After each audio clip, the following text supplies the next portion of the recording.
एक ठे चुटकुल्ला मास्टर है।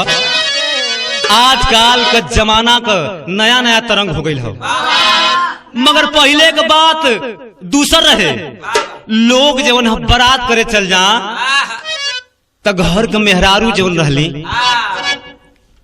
अपने अंगना में बैठ के राती का नौटंकी कर नाच ओ गीतिया के गावा एगो नई नवेली दुल्हनिया रहली और गीतिया के गावत है। वो अपने सैया जी के बारे में कहले हैं।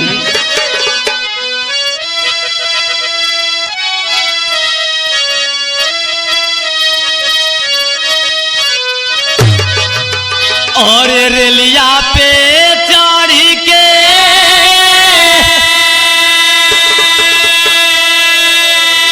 जहाजिया से उतरी पियारा मुनारे गइला ना।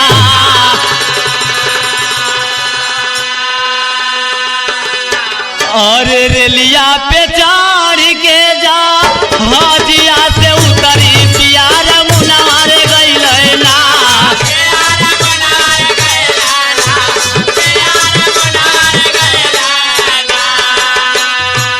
हमारे दुल्हनी के रे कारनवाई रौरा मुनारे गइला ना।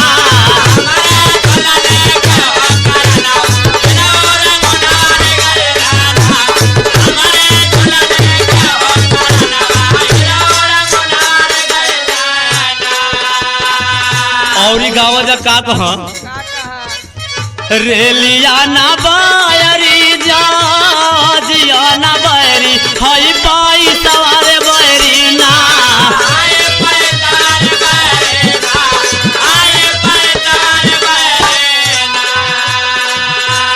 पिया के देश विदेश घुमावला तो हई पाई सवारे बैरी ना।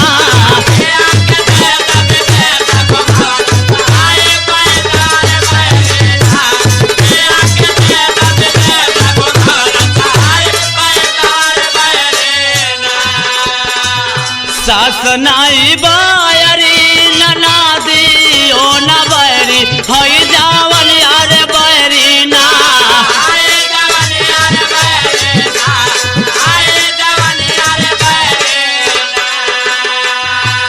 पिया के से दिया छोड़वला सई जावन यार बैरी ना।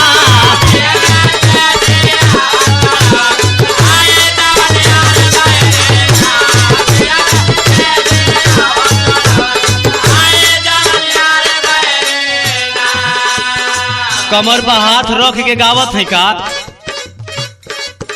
आँख नाही बायरी कजारा वाना बैरी मोरा झूलन यार बैरी ना।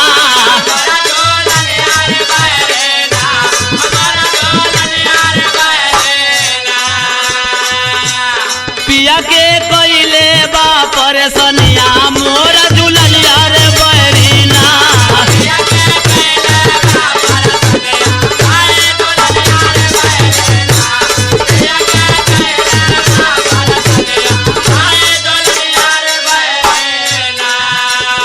पहले का जमाना का पुरनिया खड़ा भइली कहनी कि तोर गावे नहीं के आओ हमन का जमाना में बड़ा बढ़िया से करा के गाओ जा।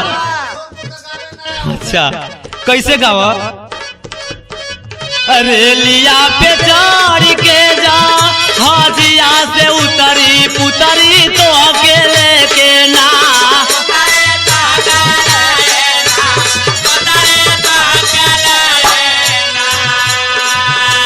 छई भिडवा पर हो मड़ैया पुतरी तो अकेले के ना।